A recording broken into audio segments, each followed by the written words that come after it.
الحمد لله وكفى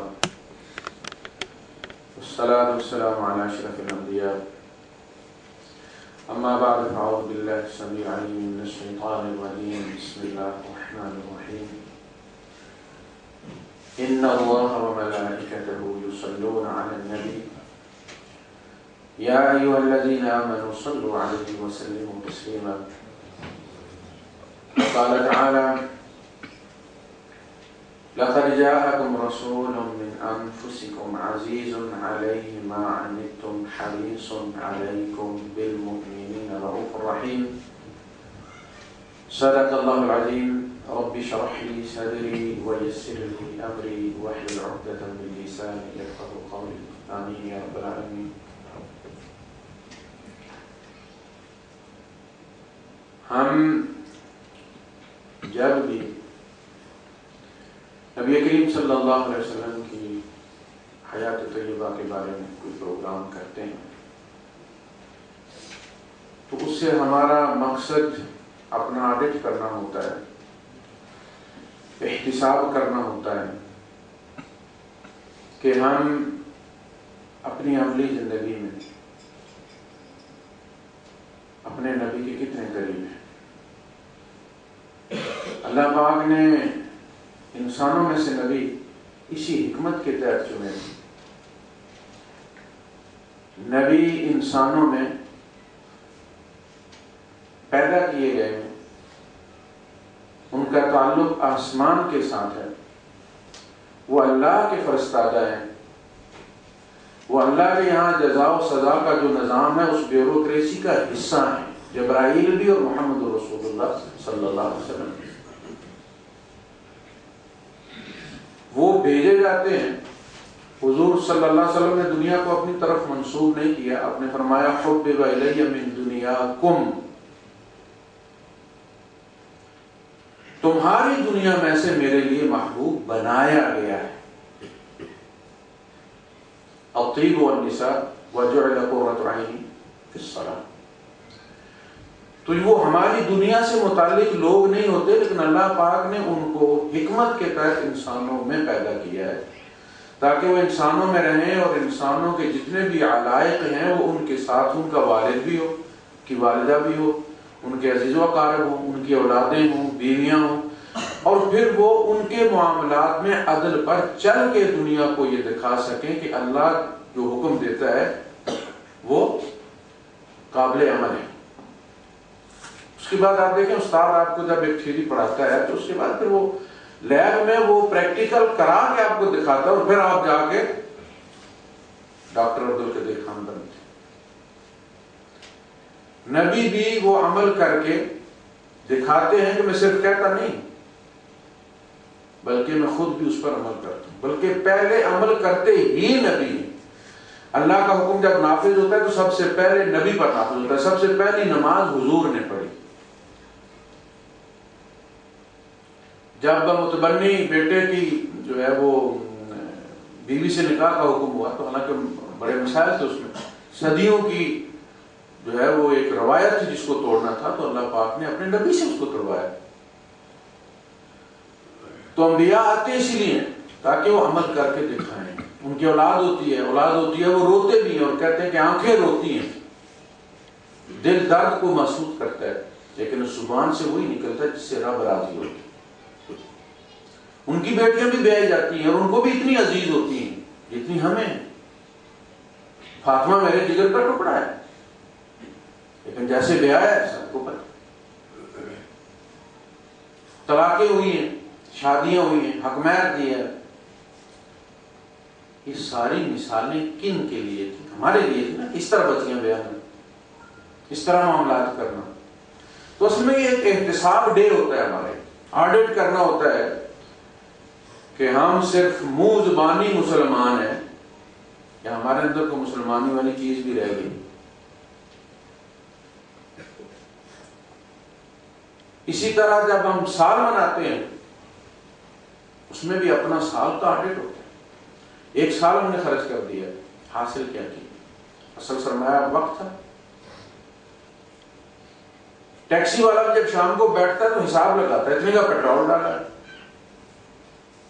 اور پوری دیہڑی لگائی اور اتنے پیسے بچے، منافع کیا ہو؟ یہ تو حساب ایک بڑی فطری سی چیز ہے کہ اگر ہم یہ سمجھتے ہیں کہ یہ بڑا محدود وقت ہے، گن کر دیا گیا، قدم گن کر دیے گئے ہیں، سانسیں گن کر دی گئی ہیں، لقمے گن کر دیے گئے ہیں، اور جو یہ ختم ہوتے چلے جائیں گے، جس کے لقمے ختم ہو جائیں گے وہ قومے میں چلا جائے گا، سانس ابھی باقی ہو، کھانا ختم ہو گیا، قدم ختم ہو گئے، سانسیں ابھی باقی ہیں، وہ دلائی جائے گی۔ تو جسے یہ احساس ہو کہ مجھے ہر وقت یہ وقت گن کر دیا گیا، محدود ہے، اور مجھے ہر وقت جو ہے وہ لاغو کاموں میں سے ضائع نہیں کرنا چاہیے، اس سے کوئی چیز خریدنی چاہیے، وہ پھر احتساب کرتا ہے۔ تو یہ اصل میں منانے والے دن نہیں ہوتے، یہ خوشیاں منانے والے دن نہیں ہوتے، بلکہ یہ احتساب کے دن ہوتے۔ ہمیں دیکھ کر کسی کو ہمارا نبی یاد آتا ہے، اللہ کے رسول صلی اللہ علیہ وسلم سے پوچھا ہے ای الجلساء خیر یا رسول اللہ، اللہ کے رسول کون سا جلیس کمپینین بہتر ہے جس کے ساتھ بیٹھا جائے؟ آپ نے فرمایا من ذکرکم اللہ رؤیتہ، جسے تم دیکھو تو تمہیں اللہ یاد آئے، یہ ہے جلیس۔ وزاد فی علمکم منطقہ، اس کا بولنا تمہارے علم میں اضافہ کرے۔ وذکرکم الآخرۃ عمل، اور اس کا عمل تمہیں آخرت کی یاد دلائے۔ آپ کسی کے یہاں جاتے ہیں، وہ پاسپورٹ وغیرہ نکال رہا ہوتا ہے، پوچھیں کیا کریں یار پاسپورٹ تجدید کروانے، آپ کو کیا ہو یار میرا پاسپورٹ بھی ختم ہونے والا تھا، پتہ نہیں چیک کرنا پڑے گا ایکسپائر تو نہیں ہو گیا۔ اس بندے کا عمل آپ کو بتا دو یار میں نے بھی مرنا ہے، میں نے بھی حساب کتاب دینا ہے۔ وہ ایک خاتون تھی تو انہیں گھر والے نماز کے لیے جب کہتے تھے تو پڑھ لیتی تھی ان کے سامنے، لیکن خود شوق نہیں تھا۔ ایک خاتون کے یہاں گئی ہوئی تھی، اور وہ خاتون جو تھی وہ نمازی تھی، تو انہوں نے اس سے کہا کہ اچھا تم مغرب کی نماز کا وقت اذان ہو گئی، انہوں نے کہا اچھا تم بیٹھو میں ذرا نماز پڑھ لوں۔ دیکھیے اللہ پاک ان کو ہدایت دیتا ہے، کس طرح دیتا ہے، اور تبلیغ کرنے کا بھی ایک انداز ہوتا ہے۔ اس نے نہیں صلاح بھی کہ اٹھ نماز پڑھ، اس نے کہا جناب تو میرا قسم ہے، تم میرا شوہر، تم کون ہوتی مجھے کہنے والی نماز پڑھو؟ اس نے کیا کہا تم بیٹھو، تم بیٹھو میں ذرا نماز پڑھ لوں۔ اب اس نے کہا یہ کیا، یہ بھی مسلمان ہے، میں کیوں بیٹھوں، میں کیوں نہ پڑھوں؟ اس دن کے بعد اس عورت نے زندگی میں کبھی نماز نہیں چھوڑی، دعا دیتی ہے اس عورت۔ تو بندہ یہ سوچے یار یہ مسلمان ہے، اس نے اللہ کا محاسبہ کرنا ہے، مجھے کہیں کوئی امیونٹی ملی ہوئی صدر وزیر اعظم کی طرح کہ تم سے نہیں پوچھا جائے گا، فلاں بندے سے پوچھا جائے، سب وہاں کھڑا ہو ایک ہی جگہ ہو۔ تو یہ دن، یہ پہلی بات ہے کہ یہ دن اپنے محاسبے کے لیے ہم اگر اس سے احتساب کر لیں اور اپنے آپ کو درست کر لیں تو پھر تو ان پروگراموں کا فائدہ، ورنہ میں کہہ کے چلا جب آپ سن کے چلے جائیں تو میرے خیال میں یہ لپ سروس ہی ہے، فائدہ کوئی نہیں۔ اللہ کے رسول صلی اللہ علیہ وسلم کی ذات کو اللہ سب سے بہتر جانتا ہے۔ کسی کی زندگی، کسی کی حیثیت، کسی کی حقیقت پر تبصرہ کرنے کے لیے اس کی حقیقت کا ماہر ہونا ہوتا ہے، عالم ہونا ہوتا ہے، جاننا ہوتا ہے، اور نبی سے نیچے نبی کو جاننے والا کوئی نہیں، نبی سے اوپر ایک ہی ہستی ہے جو نبی کو جانتی ہوتی ہے۔ جب بھی دیکھتے ہیں کسی معاملے میں کرکٹ کا میچ چل رہا ہوتا ہے تو ماہرین ہی ہوتے ہیں پینل میں بیٹھے ہوئے، جس چینل پہ جائیں آپ سابقہ کرکٹرز ہوتے ہیں، سابقہ کپتان ہوتے ہیں، انہیں سے پوچھا جاتا ہے اس بات کے بارے میں آپ کا کیا خیال ہے، فلاں گاڑی جو آؤٹ ہوا جس اسٹروک پہ اس کے بارے میں آپ کا کیا خیال ہے، وہ کھیلنا چاہیے؟ مولوی صاحب کو نہیں انہوں نے بٹھایا کہ فلاں مفتی صاحب آئے بھی کرکٹ پر تبصرہ کریں گے، تو وہ بھی پاکستانی ٹیم ان کی بھی ہے، ان سے کیوں نہیں پوچھتی؟ اس لیے اس کو ماہر نہیں۔ تو کوئی ماہر ہی کسی پر چیز پر تبصرہ کر سکتا ہے، اور نبی پر سب سے بہتر ہستی جو تبصرہ کر سکتی ہے وہ خود اللہ پاک ہے، اور قرآن حکیم نبی کریم صلی اللہ علیہ وسلم کی نعت سے بھرا ہوا ایک کتاب ہے، میری نظر سے گزری، کافی موٹی، اس کتاب میں قرآن حکیم کی ساری صورتوں میں سے حضور سے متعلق جو اللہ پاک کا رویہ رہا ہے، جو آیات حضور کی سن وہ اکٹھے کی گئی، اور کمال اس بندے نے محنت کی، اللہ پاک کو فرمائے پتہ چلتا ہے۔ یعنی اللہ پاک ادب کا کہتا نہیں، اللہ جیسی ہستی اپنے نبی کا ادب کرتی۔ اب دیکھیں یا محمد پورے قرآن میں کہیں نظر نہیں آئے گا، یا موسیٰ نظر آئے گا، وما تلک بیمینک یا موسیٰ، قد اوتیت سؤلک یا موسیٰ، یا محمد کہیں، یاسین ہے، یا ایھا المزمل ہے، یا ایھا المدثر ہے، یا ایھا النبی ہے، یا ایھا الرسول ہے۔ اللہ پاک نے جہاں بھی محمد استعمال کیا وہاں استعمال کیے بغیر چارہ نہیں تھا۔ سورہ محمد میں جب کہا کہ والذین آمنوا وعملوا الصالحات، تو یہود بھی کہہ سکتے تھے کہ ہم بھی ایمان لائیں، اللہ پر بھی رکھتے ہیں، رسولوں پر بھی رکھتے ہیں، فرشتوں پر بھی رکھتے ہیں، قیامت پر بھی رکھتے ہیں، جنت پر بھی رکھتے ہیں، جہنم پر بھی رکھتے ہیں، ہم بھی اس میں شامل ہیں۔ اس میں آیت کے درمیان فرمایا وآمنوا بما نزل علی محمد، اپنا ختم کر دیا، اس پر ایمان لائے جو محمد پر نازل کی۔ یہاں محمد کے بغیر بات بنتی نہیں۔ اگر کہہ دیا جاتا جو نبی پر نازل ہوا تو کہتے ہیں ہمارے بھی نبی تھے جن پر نازل ہوا، یعنی بڑا ضروری تھا کہ وہاں حضور کا نام مینشن کیا جائے۔ جب اللہ کے رسول صلی اللہ علیہ وسلم نے صلح حدیبیہ میں صلح کی اور آپ نے اپنے ہاتھ سے کاٹا محمد رسول اللہ لکھا، کیونکہ ان کی ضد یہ تھی کہ ہم محمد بن عبداللہ سے معاہدہ کر رہے ہیں، محمد رسول اللہ سے نہیں کر رہے، اس لیے کہ اگر ہم محمد رسول اللہ مان لیں تو پھر جھگڑا کس بات کا؟ جھگڑا ہی تو رسالت کہ ہم نہیں مانتے آپ اللہ کے رسول، لیکن محمد بن عبداللہ کو ہم مانتے ہیں اور آپ کے ساتھ ہمارا معاہدہ بحیثیت محمد بن عبداللہ ہے، لیکن چونکہ تحریر میں محمد رسول اللہ حضور نے خود ڈکٹیٹ کروایا تھا، تو اس پہ پھر حضور نے حضرت علی رضی اللہ عنہ سے کہا کہ یہ کاٹ دو، مانا بفاعل، میں تو یہ نہیں کرنے والا، آپ کوئی اور بندہ دیکھ سکتا، میں لکھ سکتا ہوں، میں کاٹ نہیں سکتا۔ اب نے فرمایا مجھے دکھاؤ، اور آپ نے پھر اپنے انگوٹھے سے اس کو مٹا دیا۔ اس کا جواب ضروری تھا کہ اس تحریر سے محمد رسول اللہ مٹا کے تم یہ سمجھتے کہ یہ مٹ گیا ہے، میں اس کتاب میں اس کو لکھ رہا ہوں کہ قیامت تک یہ کہا جائے گا محمد وکفا باللہ شہیدا محمد رسول اللہ۔ سورہ فتح، اللہ اس پر گواہ کافی ہے، کسی اور کی گواہی نہیں چاہیے، محمد اللہ کے رسول ہیں۔ وہ صلح حدیبیہ آج کسی کے پاس ہے وہ معاہدہ، لیکن اللہ کا فرمایا محمد رسول اللہ موجود ہے کہ نہیں، ضروری تھا۔ تو اللہ پاک نے اس میں مثال بنا، یعنی وہاں جتنے بھی اخلاقیات کا مطالبہ ہے آپ اندازہ کریں کہ وہ ہم سے مطالبہ ہے، حضور ویسے ہی تھے جیسے اللہ چاہتا تھا، وہ مطالبے حضور سے نہیں، وہ ہم سے کہ ایسے بنو، قل ان کنتم تحبون اللہ فاتبعونی یحببکم اللہ، میرے جیسے بنو تاکہ اللہ تم سے محبت کرے۔ اب میرے جیسے بنو سے شکل تو بندے کے اپنے بس میں نہیں، حضور نے بھی اپنی شکل خود تھوڑی بنائی، شکلیں تو نہیں بنی، اعمال، کردار، اخلاقیات، آداب، یہ وہ ساری چیزیں تھی جو بندہ اڈاپٹ کرتا ہے، یہ اختیار کی جائے۔ فتبعونی کا مطلب یہ ہے۔ تو جیسے حسان ابن ثابت رضی اللہ عنہ فرمایا خلقت برا من کل عیب، آپ تو ہر عیب سے یوں بری پیدا ہوئے ہیں، یہ بھی بات نے سیکھا ہے، اللہ سکھاتا رہا، آپ اس پر عمل کرتے رہے، صورتیں نازل ہوتے رہی، حضور اپنا کردار درست کرتے رہے۔ ایسا نہیں، حضور نے کوئی صفحہ پر کھڑے ہو کر سب سے پہلے قرآن پیش نہیں کیا تھا، اپنا کردار پیش کیا تھا۔ قرآن سے پہلے نبی کا کردار تھا، یہ قرآن نبی کے کردار کی بنیاد پر کھڑا ہے۔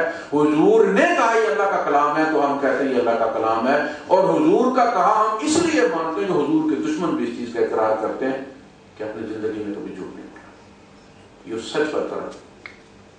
یعنی جس ہستی کے کردار کی اللہ پاک قسم کھائے، ایک ہوتا ہے نا عمر، ایک ہوتا ہے عمر، میم کے اوپر بھی زبر۔ عمر جو ہوتا ہے یہ الگ چیز ہے، عمر جو ہوتا ہے یہ الگ چیز ہے۔ عمر مخصوص ہوتی ہے، اس کے حصے ہوتے ہیں، جوانی ہے، بچپنا ہے، بڑھاپا ہے، یہ عمر ہماری ہوتی ہے، اس کے سیگمنٹس ہوتے ہیں۔ جو عمر ہوتی ہے وہ ایک یونٹ ہوتا ہے، پیدا ہونے سے مرنے تک۔ اللہ پاک نے حضور کے لیے لفظ عمر استعمال نہیں کیا، فرمایا لعمرک، پیدائش سے لے کر تیری موت تک کی زندگی کی قسم۔ یہ اگلی کی بھی گارنٹی دے دی کہ اللہ کی نافرمانی نہیں ہوگی، پیچھے بھی ہوئی نہیں۔ اس لیے کہا کہ اللہ پاک نے آئندہ چل کے جو چیزیں حرام کرنی تھیں اور ابھی تک اربوں میں حلال تھیں، نبی نے ان کا ارتکاب بھی نہیں کیا۔ تو اس لحاظ سے اللہ پاک نے ایک ایسی ہستی ہمیں دی ہے۔ ہندو مذہب میں چونکہ اسوا کوئی نہیں، وہ ڈھیر سارے بندے ہیں جنہوں نے اس میں اپنا اپنا حصہ ڈال کے کاکٹیل تیار کی۔ ہمیں اللہ پاک نے ایک ایسی ہستی دی ہے کہ جس نے زندگی کے ہر شعبے میں کام کر کے دیکھا ہے، اور وہ معلوم ہے، صرف کوئی متھ نہیں، کوئی کہانی نہیں، کوئی افسانہ نہیں۔ ہمارا نبی بھی معلوم، ان کی زندگی بھی ریکارڈڈ ہے، معلوم ہے، ان کی لائی کتاب بھی معلوم ہے۔ نبیوں میں واحد نبی ہیں جن کی قبر بھی معلوم ہے، باقی سب کے بارے میں شک ہے۔ وہ جو حضرت ابراہیم علیہ السلام کی بتائی جاتی ہے اور ساتھ میں جو اسحاق علیہ السلام ہے، کوئی پکی بات نہیں، کوئی گارنٹی نہیں۔ حضور صلی اللہ علیہ وسلم کی قبر بھی اللہ کی نشانیوں میں سے ایک نشانی ہے کہ اس نبی کی ہر چیز معلوم ہے۔ قبر کے بارے میں بھی مومن شک میں نہ پڑے۔ جس نے اتنا اہتمام کیا، دین کے بارے میں کتنا اہتمام کیا، پھر بھی ہم اگر شک میں پڑے، بدبختی ہے کہ نہیں؟ شک پیدا کرنے والوں کا کام ہے شک پیدا کرنا۔ مسئلہ یہ ہے کہ مسئلے کا کوئی حل بھی دیتا ہے کہ نہیں دیتا۔ کائنات کے بنانے والے پر شک کھڑا کیا جا سکتا ہے، لیکن اس کا کوئی قابل حل کسی نے آج تک کوئی حل دیے نہیں کہ یہ وہ معقول طریقہ جس سے کائنات بن سکتی۔ شک تو میاں بیوی کے درمیان بھی پیدا کیا جا سکتا، اولاد اور والدین کے درمیان بھی پیدا کیا جا سکتا، اس سے مسائل حل نہیں ہوتے، بگڑتے۔ خیر، نبی کریم صلی اللہ علیہ وسلم ایک تو اس لحاظ سے کہ اللہ پاک اور اللہ کے فرشتے نبی پر درود بھیجتے ہیں، فرشتے دعائیں کرتے رہتے ہیں، اللہ رحمتیں بھیجتا رہتا ہے۔ ہم جب درود بھیجتے ہیں تو ہم کیا کہتے ہیں؟ اللہم صلی، یہ دعا ہے ہماری طرف سے، اللہ تو بھیج۔ فرشتے بھی اسی طرح کرتے ہیں، فرشتے کہتے رہتے ہیں، اللہ بھیجتا رہتا ہے۔ ان اللہ و ملائکتہ یصلون علی النبی۔ اب فرشتوں کی حالت یہ ہے کہ اللہ کے رسول صلی اللہ علیہ وسلم فرماتے ہیں کہ فرشتوں کی ایک ٹولی 70,000 کی ٹولی صبح داخل ہوتی ہے، جو ہمارے اس بیت اللہ کے اوپر وہاں ان کے طواف کے لیے اللہ پاک نے کعبہ بنایا ہے۔ 70,000 کی ٹولی جو ہے وہ شام کو داخل ہوتی ہے، اور جو پہلی ٹولی داخل ہوئی تھی، سب سے پہلے مخلوق میں اللہ پاک نے فرشتے بنائے تھے، قیامت تک اس کی باری نہیں آنی۔ یہ مخلوق ہے، یہ ہے فرشتوں کی تعداد۔ اللہ کے رسول صلی اللہ علیہ وسلم نے فرمایا، بیٹھے ہو صحابہ سے کہ تم نے سنا ہے کچھ؟ نہیں سنا۔ میں نے آسمان کی چرچراہٹ سنی، جیسے چارپائی یا کرسی پر کوئی وزنی بندہ بیٹھے تو اس کی آواز بتاتی ہے نا کہ کوئی وزن پڑا ہے۔ آپ نے فرمایا میں نے آسمان کی چرچراہٹ سنی ہے، اور وہ نہ چرچرائے تو کیا کرے بیچارہ؟ ایک چپا جگہ اس پہ خالی نہیں جہاں کوئی فرشتہ کھڑا اللہ کی تصویر نہیں کرتا۔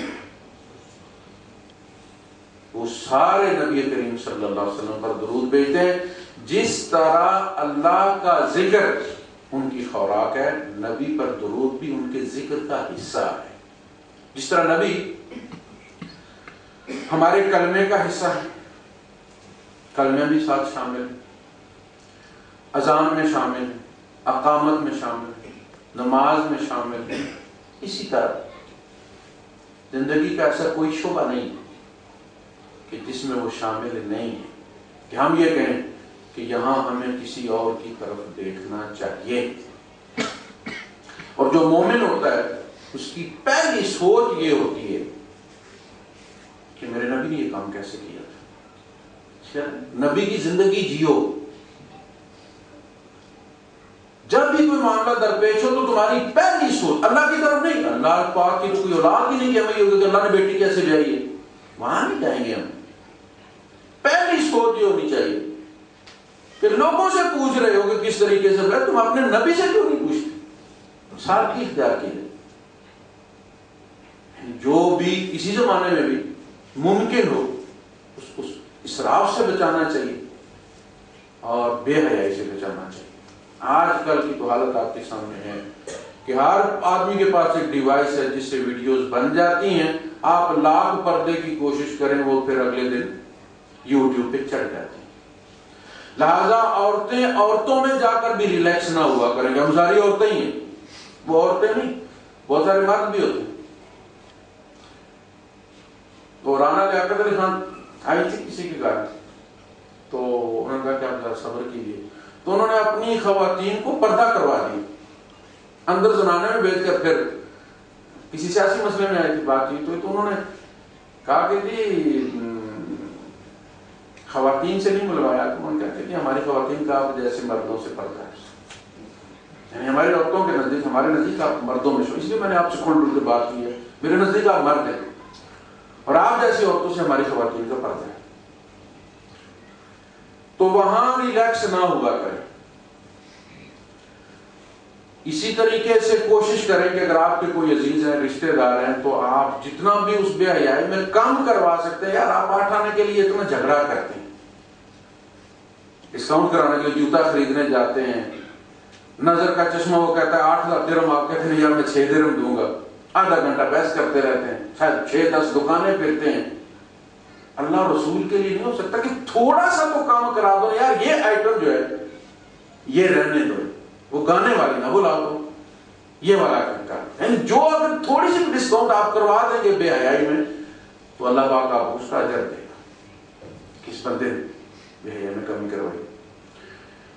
اس میں جو طریقہ ہے وہ یہ ہے کہ آپ کا تعامل سوسائٹی میں ہوگا, پھر انٹریکشن ہوگا نا.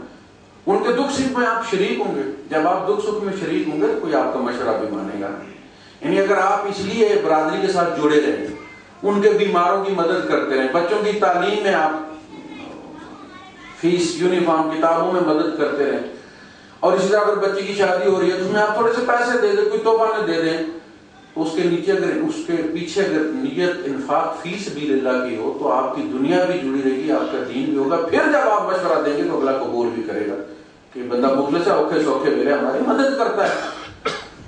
ان کے یہاں کوئی مر بھی جائے تو آپ پوچھیں نا, اور پھر اسلام لے کر آپ چلے جائیں ان کی مجلس میں کہ جی ایسے کریں, وہ کہیں گے رہنے دو اپنا اسلام اپنے پاس.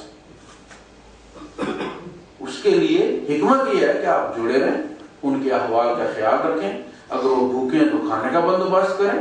اس طرح دین کا کام ہے. تو آج یہ کہہ رہا تھا کہ اللہ اور اس کے فرشتے جو ہے وہ اپنے نبی کا درود بھیجیں.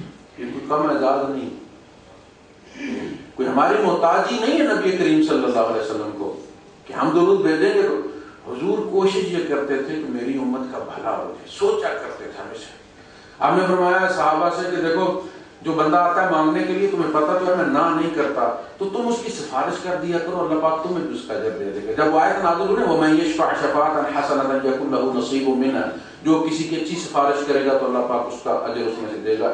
تو آپ نے فرمایا دیکھو جب میرے پاس کوئی مانگنے والا آتا ہے تو تمہیں پتہ ہے میں نہ نہیں کرتا, تو تم سفارش کر دے گا اللہ کے رسول کی, بندہ بڑے دور سے آیا اس کی طرح مدد کرتا, تمہیں بھی اس کا اجر مل جائے. یہ تھی نبی کریم صلی اللہ علیہ وسلم کی وہ لالچ جس کے بارے میں اللہ پاک نے سورہ توبہ جس کے پہلے بسم اللہ الرحمن الرحیم نہیں لکھا, اس لیے کہ وہ عذاب کی صورت ہے. اس صورت کے آخر جا کے محمد کو رؤوف الرحیم کا دیا اللہ پاک. لقد جاءكم رسول من انفسكم عزيز عليه ما عنتم حريص عليكم. میرا نبی تمہارے معاملے میں بڑا حریص ہے, بڑا لالچی ہے, خیر ڈھونڈ ڈھونڈ کے اپنی امت کے لیے نکالتا ہے. اور جو امت کے لیے مشکل ہو وہ ان پر بڑی بھاری گزرتی ہے. عزیز علیہ ما عنتم، یہ بڑا بوجھ محسوس کرتے ہیں تمہاری وجہ سے کہ فلاں کام کی وجہ سے میری امت جو ہے یہ مشکل میں نہ پڑتے، اور ڈسکاؤنٹ لیتے ہیں اللہ پاک سے. تو آپ نے تو ہمیشہ یہ کوشش کی کہ میری امت کی بہتری. آپ نے فرمایا دیکھو اگر تم کھجور کی گٹھلی بونے بیٹھے ہو اور قیامت آ گئی تو اسے بوئے بغیر مت اٹھو. اب یہ مت سوچو وہ قیامت آ گئی ہے، اب اس کھجور نے کب پیدا ہونا ہے، کب پھل لگے گا، کون کھائے گا. فرمایا اس کے ساتھ تیرا مطلب نہیں، تمہیں اجر چاہیے. اس گٹھلی کو بو کے اٹھو تاکہ ہو سکتا ہے وہی گٹھلی قیامت کے دن فیصلہ کون ہو جائے، جب دونوں پردے برابر ہو جائیں وہ گٹھلی اس کو جھکا دے. یہ ہے نبی کی لالچ. آپ نے فرمایا اس امت میں خیر تب تک رہے گی جب ان کو پہلی صف کی لالچ اور اذان کی لالچ رہے گی. اگر انہیں پتا ہو کہ پہلی صف میں کتنا اجر ہے تو انہیں کرا کر کے ٹاس کر کے بھی صف میں کھڑا ہونا پڑے تو یہ ٹاس کر دیں مگر دوسرے کو موقع نہ دیں صف میں کھڑا ہونے. اب تو الگ ہی جگہ ہوتی ہے اور بندے پیچھے کھڑے ہوئے، او بھائی صاحب آگے آ جاؤ جگہ ہے، تو کہتے ہیں کوئی دوسرے ہی آ جائے اس لیے کہ بھاگنے میں آسانی ہوگی کہ صاحب ہم پیچھے ہوں گے. میں نے زور میں کہہ دیا اس میں آگے آؤ، یہ کرنٹ نہیں مارتا یار. یہ کیا ہے؟ نیکی کی لالچ کوئی نہیں. دنیا کی اتنی لالچ ہے کہ ویکینسی نکلی ابھی نہ ہو، صرف وہ سینہ قذفی چل رہی ہو تو پہلے ہی کاپیاں جمع کروا دیتے، مامے کی چاچے کے ساتھ کوئی تحفہ شوفہ بھی دے دیتے، اس کی بڑی فکر ہوتی. یہ رویے ہمارے. تو اللہ کے رسول صلی اللہ علیہ وسلم کو ہماری دنیا کی نہیں، انہیں پتا دنیا کی لالچ یہ کر لیں گے. اور اولاد کے معاملے میں بھی ماں باپ کو بڑی فکر ہوتی ہے کہ میری اولاد کیا کرے گی، اولاد کر لے گی. یہ پیٹ اس کے ساتھ بھی لگا ہو جو تمہارے ساتھ لگا تھا وہ کر لیں گے. دین کی فکر آپ نے کر لی، کوئی ایسی راہ ان کو لگا جاؤ کہ جا کے قبر میں لیٹو تو پیچھے سے کوئی 4 پیسے آئیں. یہی فکر ہوتی ہے جب بندہ ریٹائرڈ ہو جاتا ہے تو کہتا ہے پیسہ وہاں لگا دوں جہاں سے مجھے کچھ ملتا ہے. بھاگ دوڑ تو کر نہیں سکتا تو وہ پرائز بانڈ خرید لیتے. اب لوگوں وہی پرائز بانڈ تھی اور جی فلاں اور مزے کی بات ہے وہ سارے کھا جاتے ہیں. آخرت کے بارے میں یہی ہونا چاہیے اس رستے پہ ڈال دو کہ مجھے وہاں کچھ ملتا ہے.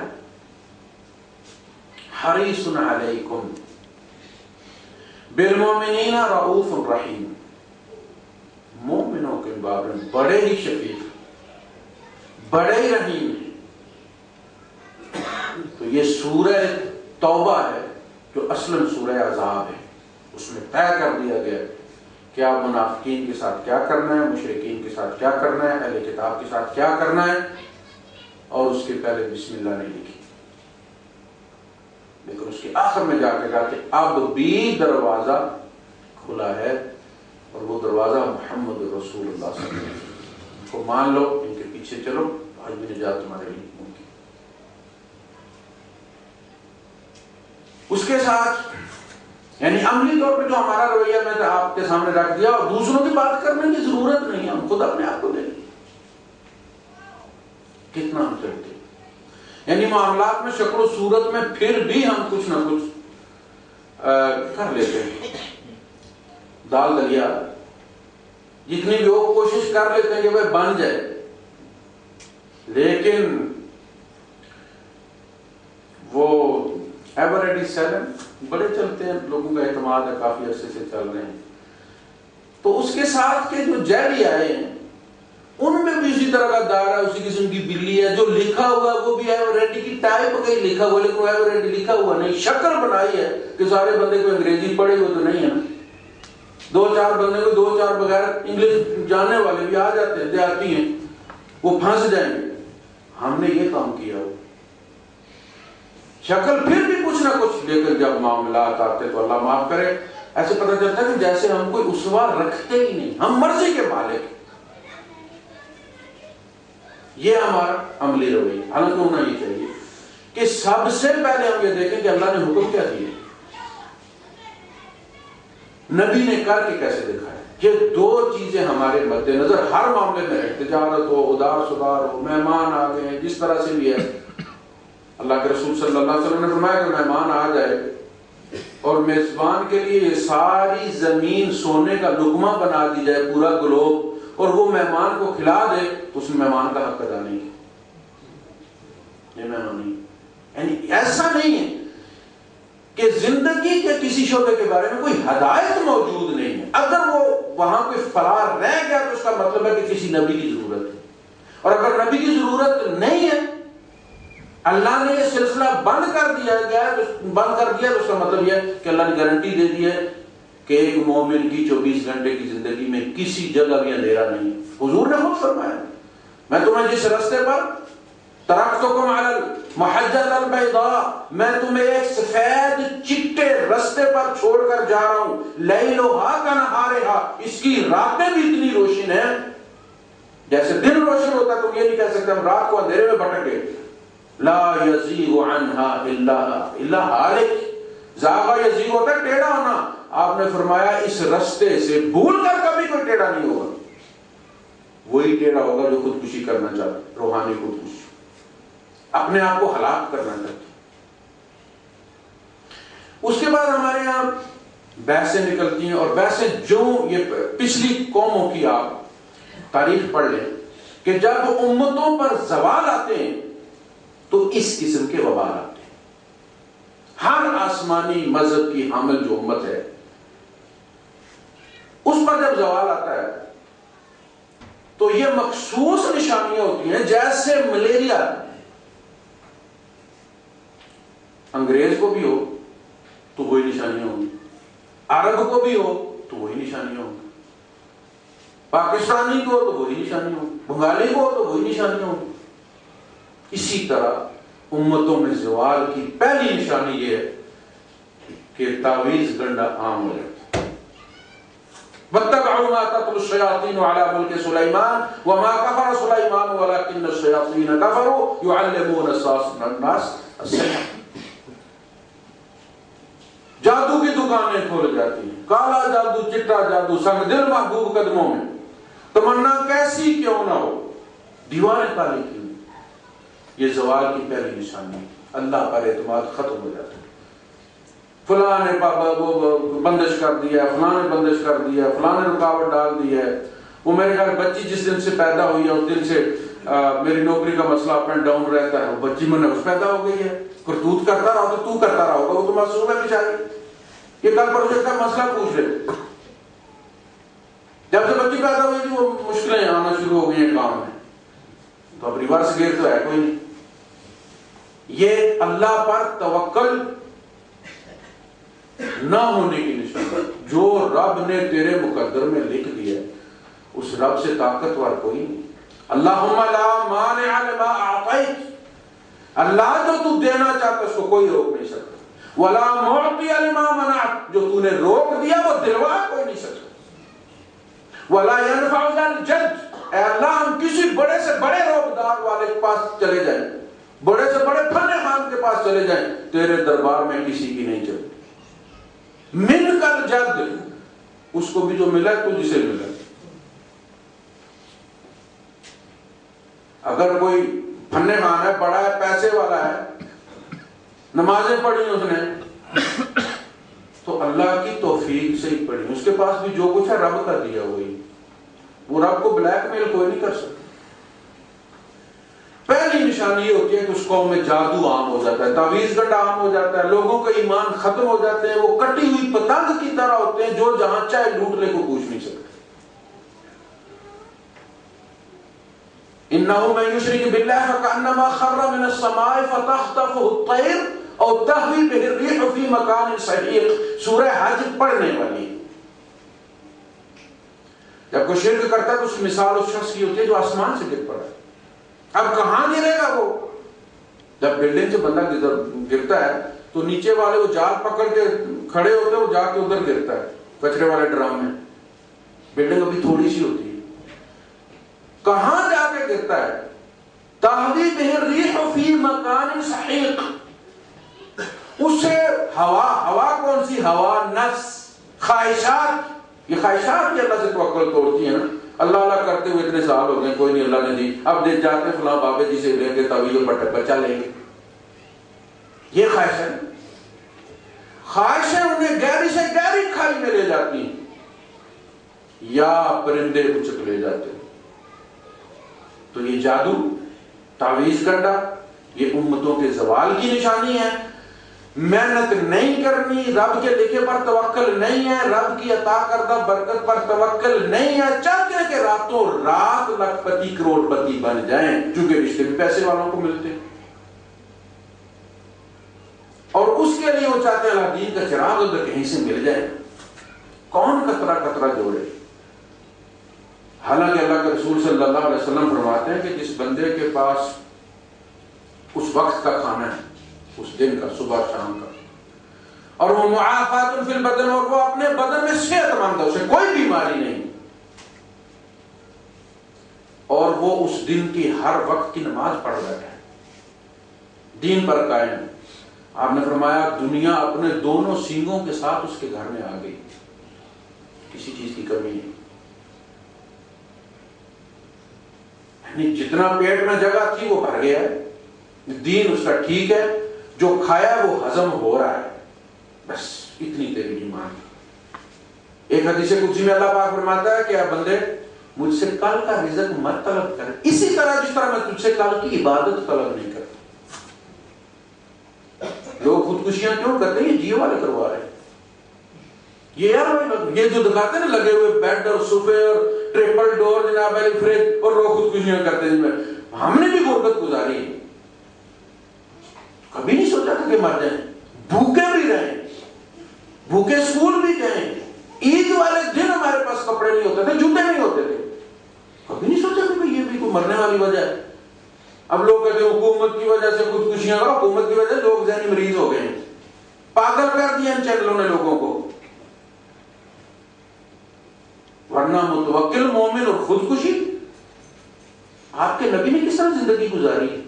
وفات ہوئی ہے تو گھر میں دیے کے لیے تیل نہیں تھا، اور ذرا 40 سال کے عوض کسی یہودی کے یہاں رکھی ہوئی تھی گروی.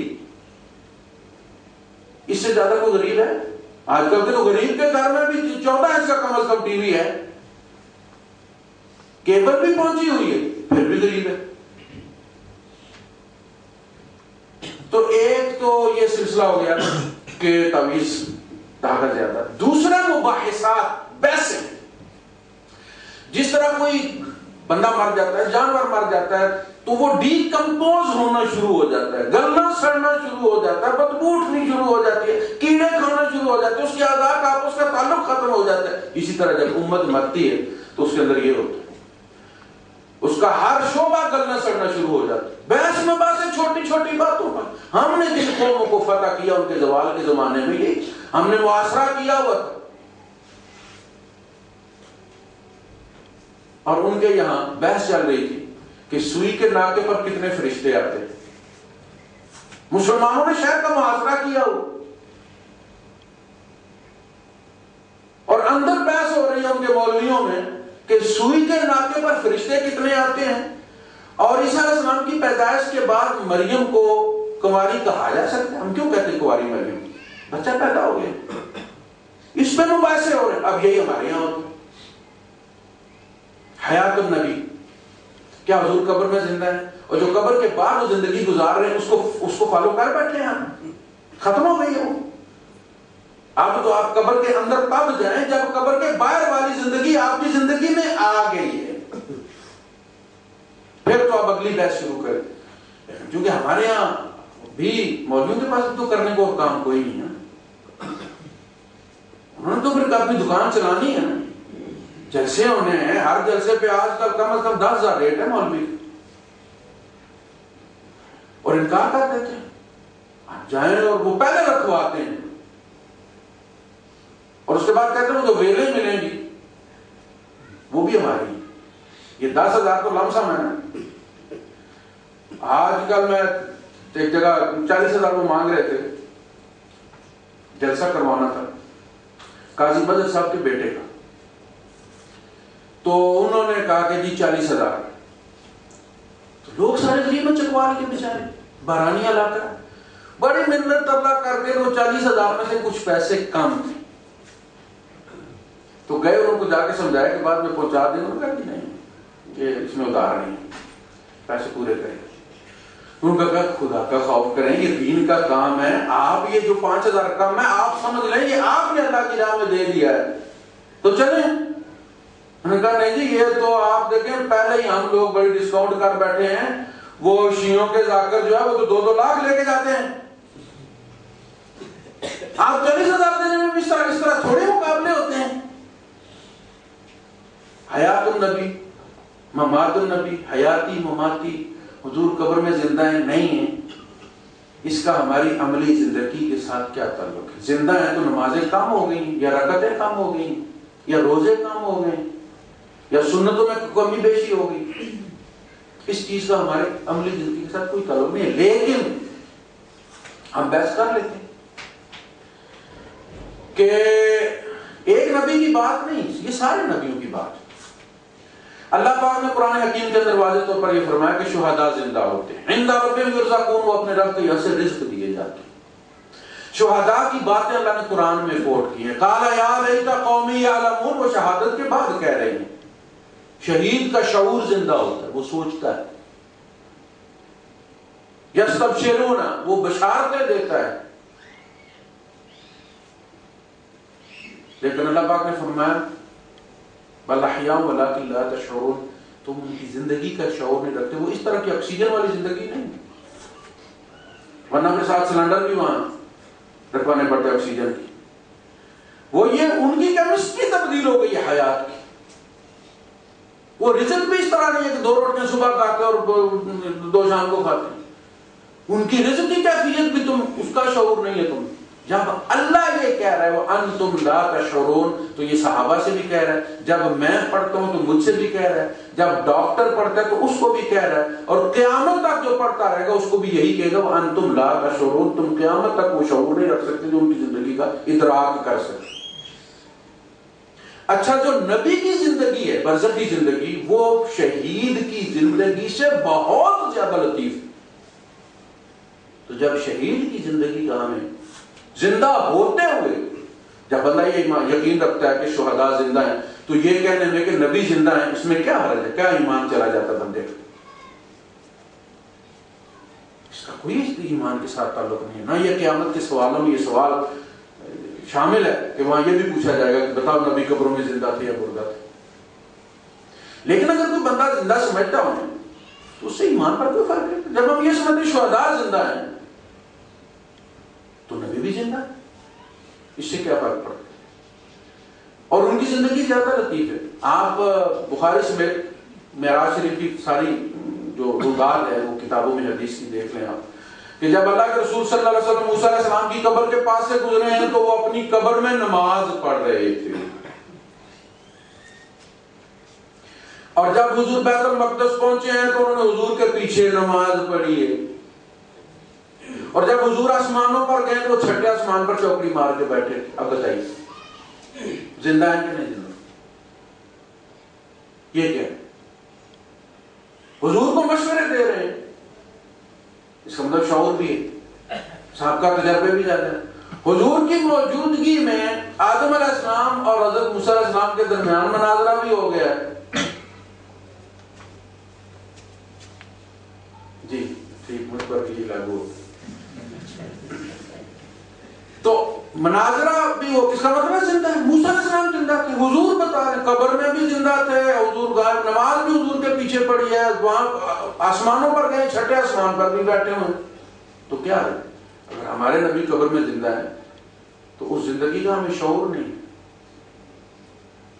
یعنی اس زندگی کا شعور نہیں ہے، اس زندگی کا ہمارے ساتھ تعلق نہیں۔ اگر تعلق ہوتا تو سقیفہ بنو سعدہ کے اندر صحابہ میں آپس میں جھگڑے نہ ہوتے خلافت کے، سارے مراقبے میں چلے جاتے، سارے صحابی تھے نا، انصار تھے، السابقون الاولون تھے، مراقبہ کرتے اور خلیفہ بنا کے باہر آ جاتے۔ ابو بکر صدیق حضرت عمر رضی اللہ تعالیٰ عنہ کو مقرر نہ کرتے، عمر فاروق 6 بندے نہ کمیٹی نہ بناتے، حضور سے پوچھ لیتے۔ حضرت علی رضی اللہ تعالیٰ امیر معاویہ رضی اللہ کے درمیان، حضرت علی رضی اللہ تعالیٰ حضرت عائشہ صدیقہ کے درمیان جنگ نہ ہوتی؟ زور سے پوچھ لے. وہ حیات ہمارے ان شب و روز سے متعلق نہیں، نہ وہ کسی حدیث کو تبدیل کر سکتی ہے اب، نہ شریعت کو تبدیل کر سکتی ہے اب. وہ اللہ اور اپنے اس کے نبی کا معاملہ ہے.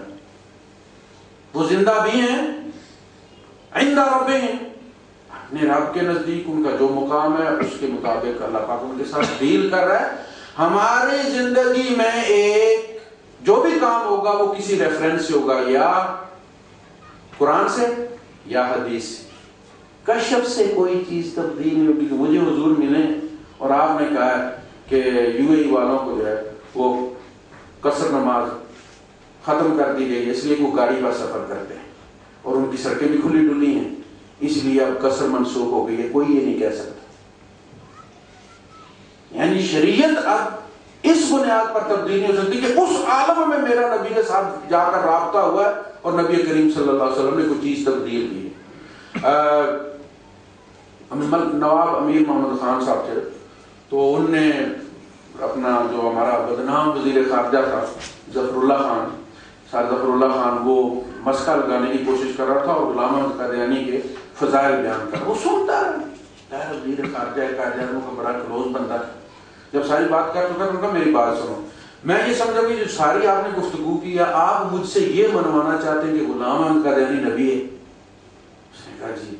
ان کا میری بات سنو، اگر اللہ کے رسول صلی اللہ علیہ وسلم بھی مجھے آ کر یہ خواب میں کہیں کہ غلام احمد قادیانی کو رسول مان لو تو میں یہی جواب دوں گا کہ اللہ کے رسول وہ جو آپ کی حدیث ہے نا لا نبی آبادی، میں وہ مانتا ہوں، میں یہ نہیں مانتا. That's all.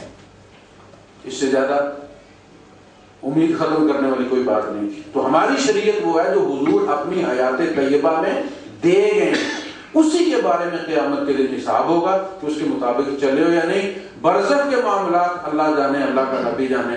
باقی حیات نبیوں کی ثابت ہے اسی طرح جس طرح شہداء کی ثابت، لیکن اس حیات کا تعلق نہ ہمیں شعور ہے کہ کیسی ہوگی اور نہ ہمیں اس کا ہماری عملی زندگی کے ساتھ کوئی تعلق ہے. وآخر دعوانا